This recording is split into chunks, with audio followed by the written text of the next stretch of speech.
ஆச்சி பாதாம் ட்ரிங்க். ஆச்சி பாதாம் ட்ரிங்க் ஒன்னு வாங்குனா ஒன்னு ஃப்ரீ. சம்மர் ஹாலிடேஸ் வந்தாச்சு, நம்ம ஜிடி ஹாலிடேஸும் வந்தாச்சு. GT holidays, south India's #1 travel brand. Taste Daily. Taste the Daily. 12 hour உட்கார்றீங்கன்னா அதுல ஒரு 6000 ஸ்டெப் நீங்க நடக்கணும். நாங்க பிரெக்னென்ட் ஆனோம். ஸோ அப்போ எனக்கு 39 years. அப்போதான் நான் ரியலைஸ் பண்ண, ஐயையோ, ஹியூமன் பீயிங்ஸ் நீட் அட்வென்ச்சர். அட்வென்ச்சர்னா என்ன? ஸ்ட்ரெஸ். நம்மளுக்கு ஸ்ட்ரெஸ் இருந்தால் தான் வாழ்க்கை நடக்கும். தலைவலிக்குது, ஒரு ஆஸ்பிரின் எடுத்துக்கிறேன், ஒகேஷ்னலாக ஒரு ப்ரூஃபன் எடுத்துக்கிறேன், இல்லை ஓவரான் எடுத்துக்கிறேன். அந்த மாதிரி தான் எல்லாருமே பண்ணுறாங்க. சரியா? 90% ஆஃப் த.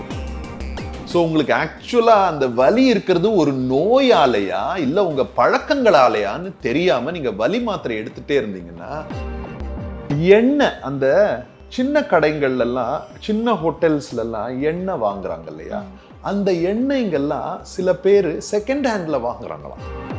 அந்த கிரேவிஸ்லாம் வேற நீங்க பாத்தீங்களா, எண்ணெய் அப்படியே மிதந்துட்டு பார்த்தாலே எனக்கே செஸ்ட் பெயின் லைட்டா வர மாதிரி இருக்கும். நம்ம நடக்கலைன்னா என்னென்ன ஆகாதுன்னு நான் சொல்றேன். ஸோ ஃபர்ஸ்ட் பாயிண்ட் என்னன்னா, நம்மளுக்கு 2 இருதயம் இருக்கு. ஒரு இருதயம் இங்க இருக்குது, அது ஆட்டோமேட்டிக்கா பீட் ஆகும். 2வது இருதயம் வந்து நம்ம சிஸ்டம்ல உட்காரும் போது என்ன ஆகுதுன்னா, மோஸ்ட் ஆஃப் அஸ் இப்படி உட்கார்ந்துடும். இப்படி உட்காரும் போது என்னன்னா, இங்க வலி உங்களுக்கு வரும். நீங்க வெளியில நீங்க சாப்பிட்டுட்டு இருந்தீங்கன்னா 3 மாசம் போதும் உங்க வயிறுல இருக்க பாக்டீரியா எல்லாம் மாறி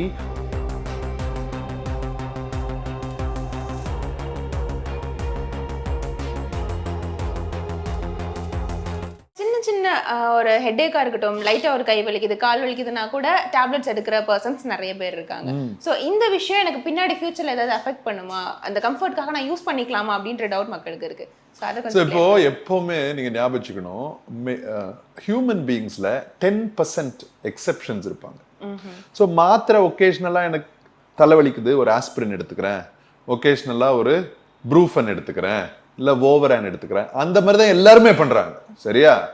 90% of the world is probably doing that. 10% தான் டாக்டர் கிட்ட போய் கேட்கலான்னு எங்க கிட்ட வருவாங்க. ஏன்னா வலி அவ்வளோ இருக்குல்ல. ஸோ இதுல என்ன பிரச்சனைன்னு நான் சொல்றேன். அந்த 10% ஆளுங்களுக்கு இந்த மாத்திரையால காம்ப்ளிகேஷன்ஸ் எல்லாம் வரலாம். கிட்னி ஃபெயிலியர் வரலாம், லிவர் ஃபெயிலியர் வரலாம். அதுக்கு நீங்க அதிக டோசேஜ் எடுக்கணும்னு அவசியம் இல்லை, அந்த 10%க்கு மட்டும். அதை தவிர என்ன பிரச்சனைனா, நீங்க எவ்வளோக்கு எவ்வளோ அன்ஹெல்தி டயட் நீங்க சாப்பிட்றீங்களோ, எவ்வளோக்கு எவ்வளோ ஒபேசிட்டி உங்களுக்கு இருக்கோ, எவ்வளோக்கு எவ்வளோ இன்ஆக்டிவா இருக்கீங்க, எவ்வளோ உங்களுக்கு மசிலோட மாஸ் ரொம்ப கம்மியா இருக்கு, உங்க டயபெட்டிஸ், உங்க ஹைப்பர் டென்ஷன் எல்லாமே உங்களுக்கு அதிகமா இருந்துச்சுன்னா, உங்க உடம்பு ஜென்ரலாவே ஒரு ஸ்டேட் ஆஃப் இன்ஃப்ளமேஷன்ல தான் இருக்கும். ஸோ உங்களுக்கு ஆக்சுவலா அந்த வலி இருக்கிறது ஒரு நோயாலையா இல்லை உங்க பழக்கங்களாலையான்னு தெரியாம நீங்க வலி மாத்திரை எடுத்துட்டே இருந்தீங்கன்னா, உங்க பழக்கங்களாலன்னு நீங்க தெரிஞ்சுக்கவே மாட்டீங்க, அதை நீங்க மாத்தவே மாட்டீங்க. ஸோ ஒன்று அந்த 10%ல நீங்க இருந்தீங்கன்னா கிட்னி ஃபெயிலியரு, லிவர் ஃபெயிலியரு ஏதாவது சடனாக வரலாம். சரியா? யங்ஸ்டர்ஸ்க்கு ஆல்சோ வரலாம், நான் பார்த்துருக்கேன். இதே பாயிண்ட்ல நான் சொல்லிடுறேன், பேரஸ்டமால் ஒரு நாளைக்கு மேக்சிமம் டோஸ் வந்து 4 கிராம் தான். அண்ட் அந்த 4 கிராம் எடுக்கிறது வந்து ஹாஸ்பிட்டலில் தான் எடுக்கணும். நீங்கள் வீட்டில் எடுக்கிறீங்கன்னா 2லேருந்து 2.5 கிராமோட நிறுத்திக்கோங்க. அப்படின்னா 3 மாத்திரை தான், அதுக்கு மேலே எடுக்கக்கூடாது. அதுவும் தெரிஞ்சுக்கணும் நீங்க பேரஸ்டமால் பத்தி. ஸோ அதுதான் ஃபர்ஸ்ட். நீங்க உங்களோட இந்த ஹேபிட்ஸ் எல்லாம் நீங்க சேஞ்ச் பண்ணீங்கன்னா தான் உங்களுக்கு ஆக்சுவலா வலி இருக்குதா இல்லைன்னா இன்ஃப்ளமேஷன் இந்த பழக்கங்களால உங்களுக்கு ரொம்ப கஷ்டமா இருக்கா இன்னும் உங்களுக்கு தெரியும். ஸோ இதை மாத்திட்டு அப்புறம் உங்களுக்கு வலி இருந்துச்சுன்னா ஒகேஷ்னலா ஒரு டேப்லெட் எடுத்துக்கலாம். அது நீங்க கண்டினியூஸா எடுத்துட்டு இருக்கீங்கன்னா சீக் ப்ரொஃபஷனல் ஹெல்ப். கண்டிப்பா. ஸோ நெக்ஸ்ட் திங் பார்த்தீங்கன்னா, நிறைய ஒர்க்கிங் மென்னாக இருக்கட்டும், உமனாக இருக்கட்டும், 3 வேளை சாப்பாடுமே வெளியில சாப்பிடுவாங்க. ஸோ இதனால ஃபியூச்சர்ல பிபி, ப்ரெஷர், இதனால நிறைய பயங்கர பிரச்சனை. எஸ், 100% வெளியில நீங்க சாப்பிடுறீங்கன்னா, நான் நிறைய ஹோட்டலியர்ஸ் உடனே நான் பேசுவேன். நான் எந்த ஹோட்டலுக்கு நான் போனாலும் குக்கோட நான் பேசுவேன், நான் ஷெஃபோட பேசுவேன். நான் ஆக்சுவலாக ஒரு மாஸ்டர் ஷெஃப் வின்னர் ஒருத்தர் இருக்காரு, சசி செல்லையான்னு, ஆஸ்திரேலியன் மாஸ்டர் ஷெஃப். அவங்கெல்லாம் என்ன சொல்றாங்கன்னா, எண்ணெய் அந்த சின்ன கடைகள்ல எல்லாம் சின்ன ஹோட்டல்ஸ்ல எல்லாம் எண்ணெய் வாங்குறாங்க இல்லையா, அந்த எண்ணெய்ங்கெல்லாம் சில பேர் செகண்ட் ஹேண்ட்ல வாங்குறாங்களாம் பெரிய ஹோட்டல்ஸ்ல இருந்து. ஓகே. ஏற்கனவே ஒரு வாட்டி யூஸ் பண்ணது திரும்பி வாங்குறாங்க. அதை தவிர நீங்க இன்ஸ்டாகிராம்லயோ இல்ல எல்லா வீடியோஸ்லயும் நீங்க பாத்தீங்கன்னா ப்ளீஸ் ரோட் சைட்ல இருக்க ஸ்டால்ஸ் வந்து ஹைஜீனிக்னு சொல்லாதீங்க ப்ளீஸ். It's not hygienic. சரி ஓகே, எனக்கு அது ரொம்ப டேஸ்ட் ரொம்ப பிடிச்சிருக்கு, ஓகே ஒத்துக்கிறேன், நானும் சாப்பிட்ருக்கேன் ரோட் சைட் ஸ்டால்ஸ்ல ஃபாஸ்ட் ஃபுட்ஸ்ல, சரியா, டேஸ்ட் ரொம்ப நல்லா இருந்துச்சு எனக்கும். ஆனா அதை நம்ம ஹைஜீனிக்னு சொல்ல வேண்டாம். ஸோ ஹைஜீனிக்கு கிடையாது, சரியா. அண்ட் ப்ராடக்ட்ஸும் ஹை குவாலிட்டி அவங்க யூஸ் பண்றது இல்லைன்னு நம்மளுக்கு தெரியும், ஆப்வியஸா நம்மளுக்கு தெரியும். ஸோ இதை நம்மள வேற வழியே இல்லைன்னா தான் நம்ம சாப்பிடணும். டெய்லி காலையில மத்தியானம் சாயந்தரம் நீங்க வெளியில நீங்க சாப்பிட்டுட்டு இருந்தீங்கன்னா 3 மாசம் போதும் உங்க வயிறுல இருக்க பாக்டீரியா எல்லாம் மாறி ஒரு மாதிரி அந்த ஃபுட்டை மட்டும் டைஜஸ்ட் பண்ற பாக்டீரியா மட்டும்தான் உங்களுக்கு இருக்கும். பிளஸ் உங்களுக்கு நிறைய கேஸ்ட்ரைட்டிஸ் வரும், பிளஸ் வேர்ம்ஸ் இஷ்யூஸ் வரும். அது எல்லாமே உங்க லைஃபை ஹேவயர் ஆக்கிரும். ஸோ ஆண்களோ பெண்களோ சமைக்க கத்துக்கோங்க தயவு செஞ்சு. நீங்க சமைச்சிங்கனாலே உங்களுக்கு பாதி நோய் வராது. நீங்க சமைக்க ஆரம்பிச்சீங்கன்னா வெளியில போய் சாப்பிட மாட்டீங்க. ஏன்னா அப்போதான் உங்களுக்கு புரியும், ஓஹோ இவ்வளோ மிளகா, இவ்வளோ பெப்பர், இவ்வளோ எண்ணெய், அப்படியே எடுத்து எண்ணெய் போடுறாங்கல்ல, அவ்வளோ எண்ணெய், அதெல்லாம் 10 ml எண்ணெயில் பயங்கர கேலரிஸ் இருக்கு மேடம். அதெல்லாம் அவங்க 20 ml 30 ml ஜாலியா ஒரு டிஷ்ஷுக்கு போடுறாங்க. ஸோ நம்ம 4 டிஷ்ஷு சாப்பிட்டோம்னாலே 100 ml கிட்டத்தட்ட எண்ணெய் வந்துருது. அந்த கிரேவிஸ்ல எல்லாம் வேற நீங்க பாத்தீங்களா எண்ணெய் அப்படியே மிதந்துட்டு இருக்கு. பார்த்தாலே எனக்கே செஸ்ட் பெயின் லைட்டா வர மாதிரி இருக்கும். Okay. So definitely avoid eating outside. Okay doctor. And சாப்பிட்றது தான் வந்து பிரச்சனை அப்படின்னு பார்த்தா சில பேர் ரொம்ப ஒர்க்கஹாலிக்காக இருப்பாங்க சாப்பிடாம. அண்ட் ஒரு 12 hours 13 hours கூட நான் ரொம்ப ஒர்க்கஹாலிக், நான் ஒர்க் பண்ணேன்னா எனக்கு வந்து போர் அடிக்கும் அப்படின்னு சொல்லிட்டு ஒர்க் பண்ணுற பர்சன்ஸ் இருக்காங்க. ஸோ இவங்களுக்கு என்ன மாதிரியான காம்ப்ளிகேஷன்ஸ் ஃபிசிக்கலாக வருது டாக்டர்? ஸோ இப்போ நம்ம ஹியூமன் பீயிங்ஸாக நம்ம ஏஞ்சி நின்று நடக்கணும். நம்ம நடக்கலைன்னா என்னென்ன ஆகாதுன்னு நான் சொல்கிறேன். ஸோ ஃபர்ஸ்ட் பாயிண்ட் என்னென்னா, நம்மளுக்கு 2 இருதயம் இருக்குது. ஒரு இருதயம் இங்கே இருக்குது, அது ஆட்டோமேட்டிக்காக பீட் ஆகும். 2வது இருதயம் வந்து நம்மளோட காஃப்ல இருக்க மசில், சோலியஸ் அண்ட் கேஸ்ட்ரோனீமியஸ் அதுங்களோட பேர். அதுங்க நம்ம நடக்கும் போது தான் கண்ட்ராக்ட் ஆகும். ஸோ இருதயத்துலேருந்து நல்ல ரத்தம் ஆட்டோமேட்டிக்காக உடம்புக்கு போகும். ஆனால் கால்லேருந்து லோவர் லிம்ப்லேருந்து நல்ல ரத்தம் நம்மளுக்கு திரும்பி இருதயத்துக்கு போகணும்னா நம்ம நடக்கணும். அது 1. 2வது, நம்ம நடக்கும் போது என்னென்ன ஆகுது, நம்ம கண்ணில் பார்க்குறோம், யாராவது வராங்கன்னா நம்ம மூவ் பண்ணுறோம், விழாமல் இருக்கிறதுக்கு நம்ம பேலன்ஸ் பண்ணிக்கிறோம். நம்ம நடக்கும் போது நம்ம ஹார்ட் ரேட் இன்க்ரீஸ் ஆகுது, சர்க்குலேஷன் நல்லா போகுது, நம்ம மூளை வந்து ஆக்டிவ் ஆகுது, நம்ம ஆங்கிளும் கொஞ்சம் ஸ்ட்ராங் ஆகுது. அதை தவிர மெயின் விஷயம் என்னன்னா, நம்ம நடக்கும் போது கான்ஸ்டன்டா நம்ம கேலரிஸ் ஃபுல்லா பேர்ன் ஆயிட்டு இருக்கிறதுனால குளுக்கோஸ் வந்து யூஸ் ஆயிட்டே இருக்கும், சக்கரை லெவல்ஸும் உங்களுக்கு இறங்கும். பிளஸ் நீங்க நடக்கிறீங்கன்னா வேர்க்கும் போது உங்க போர்ஸ் எல்லாம் கிளீன் ஆகும். இந்த மாதிரி நிறைய பெனிஃபிட்ஸ் இருக்கு.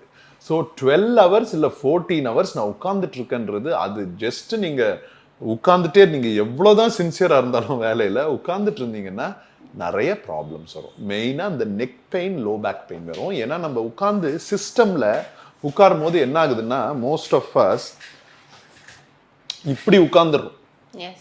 இப்படி உட்காரும் போது என்னன்னா, இங்க வலி உங்களுக்கு வரும், முதுகுல வலி வரும், கையில வலி வரும், வயிறு இப்படி குனிஞ்சதுனால பின் முதுகும் வரும். ஸோ ஐடியலான பொசிஷன் இது. ஸோ இது உங்களால பண்ண முடியணும்னா உங்க கோர் நல்லா ஸ்ட்ராங்கா இருக்கணும். ஸோ எல்லாமே திரும்பி மசில் மாஸ், நல்ல மசில் இருந்துச்சுன்னா உங்க பாஸ்டர் ஆட்டோமேட்டிக்கா அருமையா இருக்கும். ஓகே. Yes sir. ஸோ பேசிக்கா 12 hour உட்காராதீங்க, ஏஞ்சி நின்று நடங்க. 12 hour உட்கார்றீங்கன்னா அதுல ஒரு 6000 ஸ்டெப்பு நீங்க நடக்கணும். நான் என்கிட்ட வெயிட் லாஸ்க்குன்னு நிறைய பேர் வராங்க இல்லையா, அவங்க கிட்ட நான் சொல்றது எல்லாருமே ஐடி தாங்க. நான் இப்ப என்ன சொல்றது தெரியுமா, ஃபர்ஸ்ட் எல்லாம் இருக்கிறதுலயே டேஞ்சரான வேலை என்னன்னா நம்ம என்ன சொல்லுவோம், ஆர்மி இல்ல போலீஸ் வேலை இல்லைன்னா ஃபயர் என்ஜின் வேலை. இப்போ வந்து எனக்கு தெரிஞ்சு மோஸ்ட் டேஞ்சரான வேலை ஐடி ஜாப் தான். அவங்க தான் நிறைய பேர் முதுகு வலி, கழுத்து வலி நீங்க வந்து உட்கார்ந்துட்டு இருக்காங்க. ஸோ ஐடி எதனால? Sitting. Sitting bad posture. So என் ரூல் என்னன்னா, நீ 8 hour உட்கார்றேன்னா 1 hourக்கு 500 ஸ்டெப் வாட்ச்ல நடக்கணும். அது நடங்களேன், 10 hour கூட உட்காந்துக்கலாம் நீங்க. Okay, super doctor. ஸோ அடுத்த விஷயம் பார்த்தீங்கன்னா, எல்லாருமே ஸ்ட்ரெஸ் ஃப்ரீயான லைஃப் தான் வேணும் அப்படின்றது வந்துட்டு ரொம்ப ஆசைப்படுற ஒரு விஷயம். ஆனால் அது சாய்ஸ் எப்படி இருக்குன்றதே தெரியல. பட் அதை தாண்டி லாஃபிங் தெரப்பியாக இருக்கட்டும், இல்லை அப்பப்போ சிங்கிங்காக இருக்கட்டும், இந்த மாதிரியான விஷயங்கள் ஸ்ட்ரெஸ்ஸை குறைக்குது அப்படின்ற ஒரு விஷயம் இருக்குது. ஸோ இது எதனால அந்த ஸ்ட்ரெஸ்ஸை ரிலீவ் பண்ணுது அண்ட் வேறு என்னென்ன திங்ஸ் இது சம்மந்தமாக இருக்குது? ஓகே, ஸோ இப்போ எனக்கு தெரியும் எல்லாரும் ஸ்ட்ரெஸ் ஃப்ரீ லைஃப் எங்களுக்கு வேணும்னு ஆசைப்படுறாங்கன்னு. பட் ஆக்சுவலாக ஹியூமன் பீயிங்ஸ் ஆசைப்படுறது அது கிடையாது. ஓகே, என்னன்னு நான் சொல்கிறேன். அவங்களுக்கு ஸ்ட்ரெஸ் ஃப்ரீ பீரியட்ஸ் வேணும். புரிஞ்சுக்கோங்க, அதுல டிஃபரன்ஸ் இருக்கு. வாழ்க்கையில இப்போ நிறைய சைக்காலஜிஸ்ட் ஆத்தர்ஸ் இருக்காங்க. அதுல எனக்கு 4 பேர் ரொம்ப பிடிக்கும்.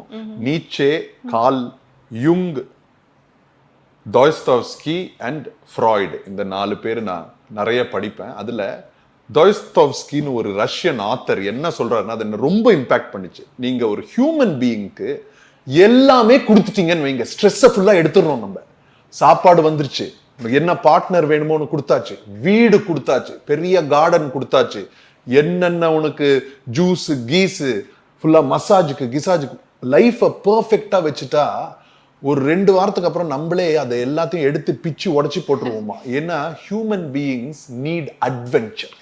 அட்வென்ச்சர்னா என்ன? ஸ்ட்ரெஸ். நம்மளுக்கு ஸ்ட்ரெஸ் இருந்தாதான் வாழ்க்கை நடக்கும். ஆனா அந்த ஸ்ட்ரெஸ்ஸை நம்மளால ஹேண்டில் பண்ற அளவுக்கு நம்ம மென்டல் செல்ஃபும் பிசிக்கல் ஸ்ட்ரென்த்தும் நல்லா இருக்கணும். அது இல்லாததுனால தான் ஸ்ட்ரெஸ் நம்மளுக்கு நெகட்டிவா இருக்கு. இல்லைன்னா stress will help us grow. So stress ஒரு பர்சனை ஸ்மாலராகவும் ஆக்கலாம், ஸ்ட்ரெஸ் ஒரு பர்சனை லார்ஜராகவும் ஆக்கலாம். அதே பாயிலிங் வாட்டர்ல முட்டையை போட்டா முட்டை ஹார்ட் ஆயிருது, பொட்டேட்டோவை போட்டா பொட்டேட்டோ சாஃப்ட் ஆயிருது. சரியா? அது நம்மளோட பாடி காம்போசிஷன்னால. ஸோ நீங்க நல்ல ஸ்ட்ராங்கா மஸ்குலரா, நல்ல கார்டியோவாஸ்குலர் என்டியூரன்ஸ் உங்களுக்கு இருக்கு, நல்ல ரேஞ்ச் ஆஃப் மோஷன் இருக்கு, நல்ல ஃபாஸ்டா உங்களால ஓட முடியுதுன்னா யூ வில் எம்ப்ரேஸ் ஸ்ட்ரெஸ். அந்த ஸ்ட்ரெஸ்ஸால நீங்க வளருவீங்க. நீங்க பிசிக்கலா மென்டலா ஸ்ட்ராங்கா இல்லைன்னா ஸ்ட்ரெஸ்ஸை பார்த்தா பயமா இருக்கும். ஏன்னா அந்த stress is making you a smaller person. So உங்களை ஒரு விஷயம் புரிஞ்சுக்கோங்க, ஹியூமன் பீயிங்ஸ்க்கு ஸ்ட்ரெஸ் தேவை. ஸ்ட்ரெஸ் ஹார்மோன்ஸ்னே இருக்கு நம்மளுக்கு. அந்த ஸ்ட்ரெஸ்ஸை நம்ம நல்லா ஹேண்டில் பண்ணா பீரியட்ஸ் ஆஃப் ஸ்ட்ரெஸ் ஃப்ரீ டைமை நம்ம அருமையா என்ஜாய் பண்ணுவோம். வாழ்க்கையில ஸ்ட்ரெஸ்ஸே இல்லைன்னா அது ஒரு மீனிங்லெஸ் லைஃப். ஓகே டாக்டர், மீனிங்ஃபுல்னஸ் வேணும்னா ஸ்ட்ரெஸ் கொஞ்சம் இருக்கணும். அப்படிதான் நம்ம பயாலஜிக்கலி பில்ட். ஸோ ஸ்ட்ரெஸ் இல்லாம இருக்கணும்ன்றது ஒரு யூட்டோப்பியன் தாட். அது நம்ம ஆசைப்படுறது சும்மா, அது நம்ம ப்ராக்டிக்கலா வேலைக்கு ஆகாது. சார் ஃபிலாசபி கிளாஸ்க்குள்ளே வந்துட்டோம் நினைக்கிறேன். ஓகே, ஸோ அடுத்த விஷயம், பேசிக்காக டாக்டர் அப்படின்னு உங்ககிட்ட அட்வைஸை கேட்கறத தாண்டி உங்களுக்கு நிறைய ஃபேன்ஸ் இருக்காங்க அப்படின்னே சொல்லலாம். இவர் எப்படிடா இவ்வளோ ஆக்டிவாக இருக்கிறாரு அப்படின்னு சொல்லிட்டு. ஸோ உங்களோட ஆக்டிவ் லைஃபுக்கான சீக்ரெட் என்ன நீங்கள் கூட ஷேர் பண்ண முடியுமா? ஸோ நான் ஆக்சுவலாக ஒரு 37ல் நான் டயபெட்டிக்னு நான் கண்டுபிடிச்சேன். HbA1c அந்த 13 இருந்துச்சு, நார்மல் வந்து 5 to 6. ஓகே, எனக்கு தெரியல, எங்க அப்பாக்கும் டயபெட்டிக் இருந்துச்சு. நானும் ரொம்ப, நீங்க சொன்னீங்க இல்லையா 14 hours உட்காந்துட்டே இருக்கிறது, எக்ஸசைஸ் எல்லாம் பண்ணாம இருக்கிறது, ஃபுட் அடிக்ஷன்ஸ், சுகர் அடிக்ஷன் எல்லாமே இருந்துச்சு எனக்கு. நான் அப்போ 113 கிலோ இருந்தேன், என் வெயிட் 42. ஸோ அப்படியே கொஞ்சம் கொஞ்சமா ஹெல்த்தி ஆயிட்டே இருந்தேன். 2020ல நாங்க பிரெக்னென்ட் ஆனோம். ஸோ அப்போ எனக்கு 39 years. அப்போதான் நான் ரியலைஸ் பண்ண, ஐயோ எனக்கு 60 வயசுல 20 வயசுல ஒரு குழந்தை இருக்க போகுது. அது எனக்கு ஒரு பயங்கர ரியலைசேஷனா வந்துச்சு. அப்போதான் எனக்கு ஒரு ஸ்விட்ச் மாதிரி ஆன் ஆச்சு. ஓ மை காட், நம்ம உடம்ப நம்ம மாத்தணும். ஸோ நான் ஒரு 40ல் ஆரம்பிச்சு இப்போ 3 yearsல இந்த லெவல் ஆஃப் ஃபிட்னஸுக்கு எடுத்துட்டு வந்திருக்கேன். அது மெயின் விஷயம் என்னன்னா, I write my goals down.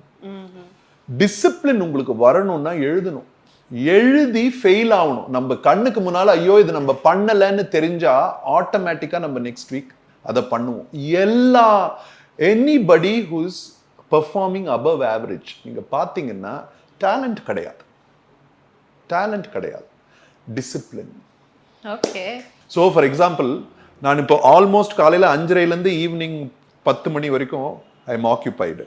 So என்னோட ஃபாலோவர்ஸ் கிட்டலாம் லைவ்ல வாங்க உங்களோட பேசணும் நாங்கள் எப்போ பேசுறதுன்னு எனக்கு தெரியல. ஸோ நான் இப்போ என்ன பண்ணியிருக்கேன்னா கார்லேயே ஒரு சிஸ்டம் நான் செட் பண்ணிட்டு ஜேர்னியில் 20 நிமிஷம் கிடைச்சா நான் பேசலாம்ல. அது எப்படி எனக்கு அந்த ஐடியா வந்துச்சுன்னா நான் உட்காந்து எழுதுனேன்.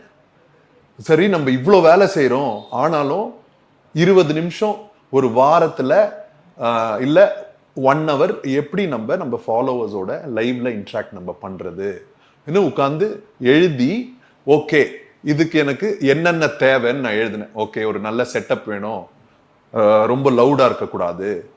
ஸோ எங்கே இதை பண்ணலான்னு ஒன்று ஆட்டோமேட்டிக்காக நம்ம காரில் பண்ணலாம், இட் இஸ் ஈஸி. ஸோ இந்த மாதிரி நீங்கள் எழுதுனாதான் உங்களுக்கு டிசிப்ளின் வரும், இல்லைனா வராது. There is a formula, you have to write down. உங்களுக்கு என்ன வேணும், அதை நீங்கள் எப்படி பண்ண போறீங்க, அதை பண்ணுறதுக்காக உங்களுக்கு என்னென்ன பழக்கங்கள் நீங்கள் டெவலப் பண்ணணும் என்றதை ஒரு வாரம் எழுதுங்களேன், 1 மாசம் எழுதி பாருங்க. Okay so nice. ஸோ இதுதான் வந்துட்டு உங்களுக்கு அந்த ஒர்க் லைஃப் பேலன்ஸையுமே கரெக்டாக எடுத்துட்டு போகுது. அப்சல்யூட்டா. ஏன்னா நீங்க எழுதுனீங்கன்னா, சி எக்ஸாம்பிள் எஸ்பெஷலி நான் சொல்றேனே, சி ஆல்கஹால். நான் இன்னைக்கு மோஸ்ட் ஆஃப் மை பேஷண்ட்ஸ், சரியா, they are not alcoholics. Okay, alcohol addiction அவங்களுக்கு இல்லை, ஆனா some of them they drink 3 times a week or 4 times a week. ரொம்ப காமன் தான். அவங்களோட காமன் இஷ்யூ என்ன தெரியுமா, the days they drink they are not able to exercise the next day. Okay. ஏன்னா நம்ம ஆல்கஹால் சாப்பிடும் போது என்ன ஆகும்னா நம்ம டோபமைன் அப்படியே இன்க்ரீஸ் ஆகும். ஸோ அந்த சர்ஜ் நம்மளுக்கு முந்தின நாளே வந்துருச்சு. ஸோ அடுத்த நாள் எஃபர்ட் எடுக்கும் போது நம்மளுக்கு அவ்வளோ டோபமைன் வராது, அதனால நம்மளுக்கு அது என்ஜாயபிளா இருக்காது, நம்ம பண்ண மாட்டோம். ஓகே, ஸோ இதை எப்படி நம்ம ஸ்டாப் பண்றது, எப்படி நம்ம ஸ்டாப் பண்றதுன்னா உட்காந்து எழுதணும். ஆஹா, நான் இன்னும் ஃபங்க்ஷனலா ஆகணும்னா என்னால் காலையில் நான் எக்ஸசைஸ் பண்ணணும்.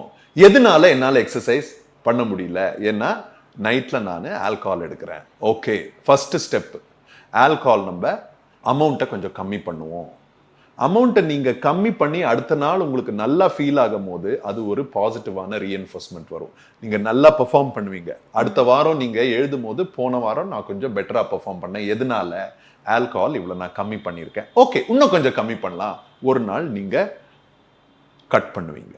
இதுதான், this is the formula for disciplining your self. ஏன்னா நம்ம மனுஷால மற்றவங்க சொல்ற பேச்சு யாரு கேட்குறா, நம்மளே ஒரு ஐடியா, நம்மளே ப்ராப்ளம் ஐடென்டிஃபை பண்ணி நம்ம கேரக்டருக்கு என்ன அதுக்கு சொல்யூஷன்னு நம்ம யோசிச்சு ப்ராக்டிக்கலா பண்ணி நம்ம ஃபெயில் ஆகி இம்ப்ரூவ் ஆனாதான் நம்ம ஹேபிட்ஸ் மாறும்.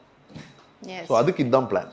ஓகே, இப்போ பெல்லி ஃபேட் குறைக்கிறதுக்கு ஃபர்ஸ்ட் திங் இஸ் ஆயில். இப்போ 3 டீஸ்பூன்னா it is 15 ml per day. இந்த ஆயில்ங்கிற விஷயம் வந்து பர்டிகுலர் ஆயிலுக்கு மட்டுமா இல்லை என்ன ஆயிலாக இருந்தாலுமே? எந்த ஆயிலாக இருந்தாலும் 1 கிராம் 9 கேலரி. ஏன்னா சாலட் ட்ரெஸ்ஸிங் சொல்லிட்டு இப்போ எல்லாருமே வந்து ஆலிவ் ஆயில் போட ஆரம்பிச்சிட்டாங்க. அதுதான் பிரச்சனை. நம்ம என்ன பண்ணுறோம், நல்லெண்ணெயும் உண்டு, தேங்காய் எண்ணெயும் உண்டு, எல்லாம் உண்டு, ப்ளஸ் ஆலிவ் ஆயில். நான் வந்து சீரகம் போட்டு தண்ணி குடிக்கிறேன், நான் லெமன் புழிஞ்சே வந்து நான் தண்ணி குடிக்கிறேன், டெய்லி மார்னிங் நான் இந்த மாதிரி எடுத்துக்கிறேன். இது வந்து ஏதோ ஒரு விதத்தில் வந்து இந்த ஃபேட் பர்னிங்க்கு ஹெல்ப்ஃபுல்லாக இருக்குமா? டெய்லி லைம் எடுத்துக்க வேண்டிய அவசியமே இல்லை. அண்ட் வெந்நீரில் தேனை போடவே கூடாது. உட்காந்து வேலை பண்ணுறோம் சிட்டிஸில், ஆனால் நம்ம சாப்பிட்றது தாத்தா பாட்டி மாதிரி. ஸோ இங்கே தான் ப்ராப்ளம் வருது. சாப்பிட்றதுக்கு ஏற்ற உழைப்பு உடம்புல இல்லை. இன்றைக்கி சொல்கிறாங்க எங்கள் பேஷண்ட்ஸ்லாம், அப்பளம் இல்லாத எங்களால் சாப்பிடவே முடியாது. சரி, அப்பளம் சுட்டப்பளம் இல்லைங்க, அந்த ஃப்ரைடு அப்பளம் இருந்தால் தான் எங்களால் சாப்பிட முடியும். நீங்கள் அந்த ஃப்ரைட் ஐட்டமை டெய்லி வச்சு சாப்பிட்டிங்கன்னா காய் குறைஞ்சிடும், ப்ராப்ளம்ஸ் வந்துடும். Paleo diet, high protein diet, இந்த டயட்டோட எஃபெக்ட் என்ன? இப்போ பேலியோ டயட்னு எடுத்தாலே நிறைய பேருக்கு அது ஏன் அந்த பேருன்னே தெரியாது. இது பேலியோலித்திக் ஏஜ்னு இருந்தது. ஸோ பேசிக்காக ஃப்ரூட்ஸ் அண்ட் வெஜிடபிள் தான் டயட் அப்போது. ப்ளஸ் ப்ரோட்டீன் எதுலேருந்து வந்ததுன்னா, காலையில் 10 மணிக்கு தூங்கிட்டு ஃபஸ்ட்டு லஞ்சில் தான் ஆரம்பிப்போம். இது doesn't work for weight loss. காலை பிரேக்ஃபாஸ்ட் மிஸ்ஸே பண்ணக்கூடாது. ஏன்னா இன்டர்மிட்டன்ட் ஃபாஸ்டிங் பண்ணுறேன்னு வெயிட்டை குறைச்சிட்டு மசில் போச்சுன்னா பிரயோஜனமே கிடையாது. பாடி ஃபேட் தான் குறையணும். இப்போ என்ன ஆயிடுச்சுன்னா, எவ்ரி ஹவர் ஆஃப் த டே எதையா வாயில் போட்டு சாப்பிட்டுட்டோம். வீகன் டயட்டுக்கு இன்னொரு பேர் இருக்குது, பிளான்ட் பேஸ்ட் டயட். ஸோ பேசிக்காக என்னென்னா